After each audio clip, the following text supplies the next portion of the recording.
A very good evening to all of you. My friend and collaborator, Shri B.V.R. Subramaniam ji, Nitin Kamath ji, Sameer Sisodia ji, Vidya Shah ji, my friends Swati and Ramesh Ramanathan, and Shrikant Viswanathan ji. I'm not always sure whether being introduced as the longest serving Housing and Urban Affairs Minister is intended as a compliment or as a reminder of what more needs to be done. But let me start by sharing with you, and in the interest of full disclosure, that when I was called upon to join the Honorable Prime Minister's team, and that's almost 6 years and 2 months ago, and I found myself transported into the urban space. The learning experience is something that I often comment on. The processes that have got us to where we have in terms of the central schemes are also now well documented and can be empirically verifiable. But when I joined after about 39 years as a civil servant dealing with issues relating to foreign and security policy, some trade policy, it was absolutely essential that I found that I needed to find those who could guide me in the journey that we were undertaking in the urban space. And I must confess that Janaagraha was not only in many ways a philosophical guide, but they helped me at every stage. I see many others around this table, including my friend Jagan and so many others that I start naming them. So I think no matter which way we look at it, the urban rejuvenation that the Prime Minister embarked on, I had a predecessor who was far more ambitious. He used to use the word urban renaissance. I am more modest, so I am cautious with words. But I can tell you all that is really, now whether you take the central schemes, you take what has happened, all that is quantifiable. But I don't think the purpose today is to talk about the government schemes as much as it is to look at the A6 report. By the way, I have a young researcher who put a yellow slip on it. I'm sure I'll take it out during the discussion. And he said, if you get a chance to comment on it, don't hold back. It's fantastic. You know, it was superlative. He talked about and told me things which were not there earlier, etc. But those are the high standards that one has come to associate with my friends Swati and Ramesh and the work that Janaagraha does. I just want to make one introductory comment, then list out a few things which I think we have done well. And that is that the Prime Minister was very clear that urbanization presented an opportunity because of the many challenges. I think he was acutely conscious of the fact that the urban space had been subjected to neglect. He doesn't talk about that much. I am much harsher in my characterization, and I think the neglect has been criminal in many respects. But we tried to make up in terms of what we've done in terms of the urban, what you call essential schemes. But I think the steps that we have taken, which I would like to point out today, and I'll come to that after I just give you a few comments on the 6th edition of the A6 report, which has been released today. When I was going through the report yesterday, and I'll come to the yellow slip of my researcher later, the fact that this report includes the study of 82 municipal legislations, 44 town and country planning acts, 176 allied acts, rules and notifications, 32 other policy scheme documents and 27 additional data sets pertaining to urban development in India. is truly a meticulous and praiseworthy effort, and I want to compliment you for that. I glanced through the 10 key recommendations that this report has made. I endorse these propositions and believe that these 10 instruments of change can deepen the principle of decentralization and devolution in urban governance and revitalize the spirit of the 74th Constitutional Amendment Act. I also note that the report has acknowledged that the Modi government has taken some unprecedented actions in working towards this agenda, including, and those are the points I think we make with confidence and in the full knowledge that that is the right direction. A six-fold increase in the Finance Commission grants to urban local bodies from the 13th Finance Commission to the 15th Finance Commission. The High-Level Committee on Urban Planning, which was constituted in 2022, recommended in its first report to set up a National Urban Regional Planning Authority to be led by the Prime Minister.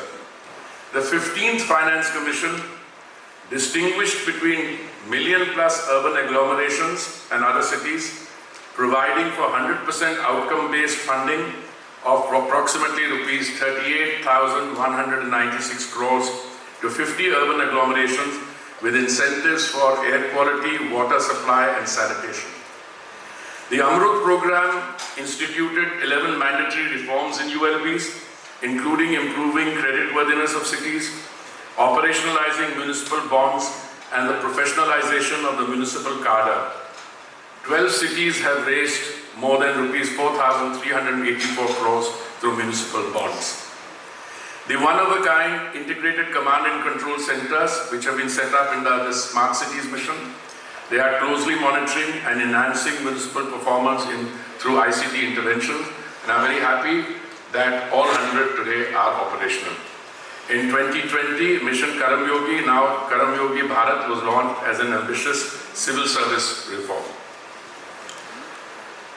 I can confidently say that for the first time since the 74th Amendment Act was passed in 92-93, there's been a government which has taken measures to not only decentralize implementation of urban development programs, but also provide our ULBs with greater financial resources and access to build capacity, execute large-scale missions and take risks.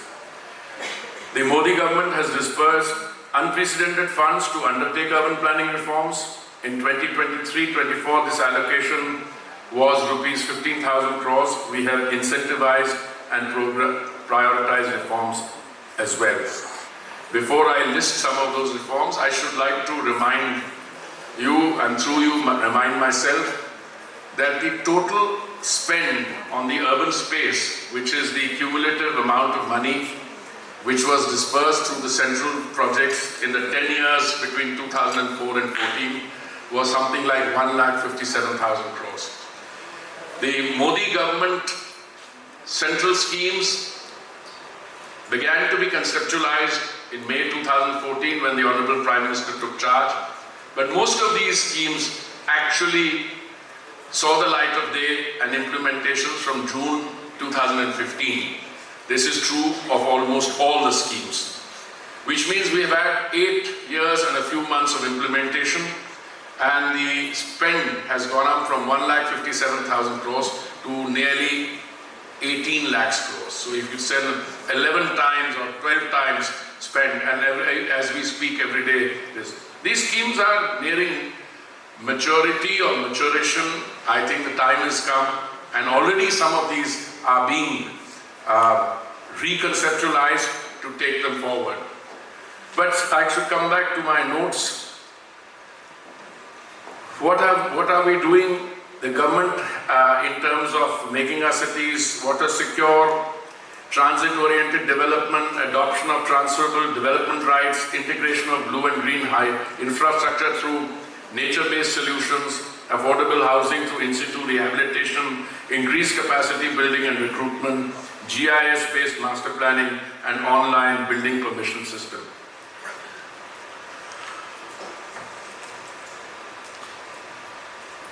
I am not sure, but I've been led to believe by some of my friends who were early collaborators in this, that this constitutes the most comprehensive and planned urbanization program undertaken anywhere in the world.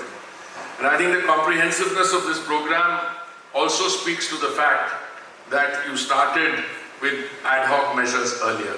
So you were able to aggregate those and then scale them up. In the Pradhan Mantri Awas Yojana Urban, with which I have the privilege of being associated, it was based on demand assessments which came from the states. Our original demand assessment was around 1 crore. We raised it subsequently to 1 crore 12 lakh. Today I can say, as the scheme has its final coordinates in place, we have sanctioned 1 crore 19 lakhs, 1 crore 9 lakh homes have been grounded, and I think about 77, 78 lakhs have already been handed over to beneficiary. The Swachh Bharat mission, and I think this is the fulcrum. When the Honorable Prime Minister assumed responsibility in 2014, the total amount of waste which was processed was, according to official statistics, around 16-17%. But I should qualify those official statistics to say they are based on data feedback from the states, and I always have a healthy respect for every state submitting its data, but they round off a little more. So I would say it's 15% or 16% of our waste in 2014 was being reprocessed. I'm very happy to inform you today that figure has reached 76%.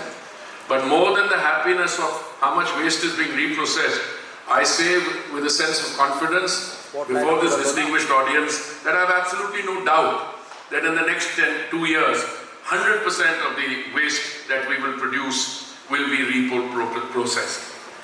Now that's a big statement to make, because it's always a journey, a tough call on how much you produce and how much you can reprocess, because that explains the legacy dump sites that many of our cities have. And I will make an equally bold statement. In 2 years we will have completed the bioremediation and all those dump sites would have been remediated by then. Amrut addressed the basic social infrastructure such as water and sewage in 500 cities. These were cities with a population of 1 lakh and above. We provided more than 1.72 crore water tap connections and 1.35 crore sewer connection. Now you can argue that in terms of geography and scale, Amrut 1 was probably covered only 65% of our urban space, and Swachh Bharat mission also, the strength of that is not the number of toilets we built, which is 110%, 120% of what was required in terms of public and community toilets, the individual household toilets, but the fact that a scheme of the government was transformed into a project of the government became a Jan Andolan. It became a project of the people. And I think it's that spirit which speaks to its success even more eloquently. But again, we didn't stop there. As soon as Swachh Bharat Mission 1 and Amrut 1 were nearing completion, we produced the Rev 2.0, and the resources for Swachh Bharat Mission 2.0 and Amrut 2.0 is a whopping 4,71,000 crores. Now, these resources will take our cities from ODF plus to ODF plus plus, make them water secure, and a host of other things which we are doing. I want to briefly touch on the smart city mission and our metro system. A common refrain in any action I had, any interaction I had in 2017 when I joined the team was, ye smart cities kahan hai, kya hoti hain, etc.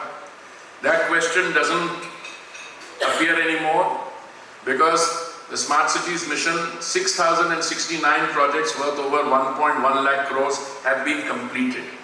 The question now is, what India requires is many more smart cities. And I think when the Prime Minister and the decision making decides on that, there's already talk of smart districts, there's already talk of smart blocks, using technology, digital technology, to take the lessons learned from the smart cities experience We have clearly learnt on the job when the BJP produced its manifesto for the 2014 election. The language used was, we will produce 100 new smart cities. Clearly those who were drafting the manifesto had only a nodding acquaintance with the job at hand. When we got down to it, we discovered that existing cities, and in India, I should have started by saying urbanization has taken a robust, autonomous shape of its own. So you needed to do something about the existing cities. So when this Smart Cities mission was unveiled through a system of citizen-centered consultation and bidding, it's not surprising that out of the 190 of the smart cities which got selected were based on the area-based development of existing cities. And that's how it should be, and 10 were new greenfield cities. Going forward, I imagine a mix of both, but the lessons that you learn, even as we've gone along, many states have come and done some smartifying of their cities on their own using technology, which results in immediate benefit on issues relating to women's security, traffic management, and a host of other benefits which flow from that. Our metro system started in 2002 when Vajpayee was the Prime Minister. Today we have 871 kilometers of operational metro lines. We have another 905 kilometers or so which is under construction. And these construction deadlines are pretty well defined. Within a period of time, if it's due in say August of 24, it will be ready around then. We will then have the world's second largest urban transport or metro system, next only to China, bigger than the United States, bigger than South Korea and Japan, because I think those countries, and I'm not saying this out of any, because I think they've already saturated and built the metros wherever they have to. In India, I think even this 871 plus 905, I think it's just the beginning, because the kind of pressures which come from even newer cities, Bangalore, once more, Chennai, Hyderabad, Delhi NCR region has about 400 kilometers if you look at the spread in either side, on either side of the NCR. During the pandemic, we discovered that whilst all these schemes were designed and were maturing, some of the more vulnerable sections of our society, the ready patriwalas or the street vendors, were completely vulnerable. They were borrowing money at exorbitant rates from moneylenders. So I think this was a very timely scheme of financial inclusion where entrepreneurs, instead of having to go to moneylenders, they were given 10,000 rupees as starting loan. If they repaid it in time, another 20. If they repaid that in time, another 50. So you turn this micro inclusion scheme.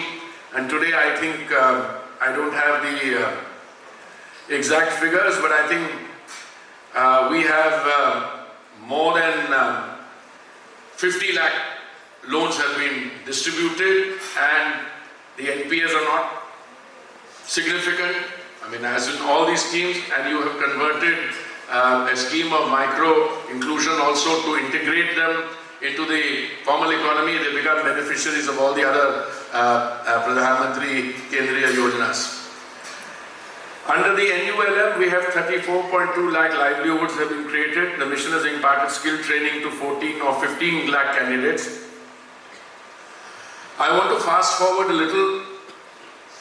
How much of GDP does the urban space produce? I think the audience that we have here is far more competent to comment on that.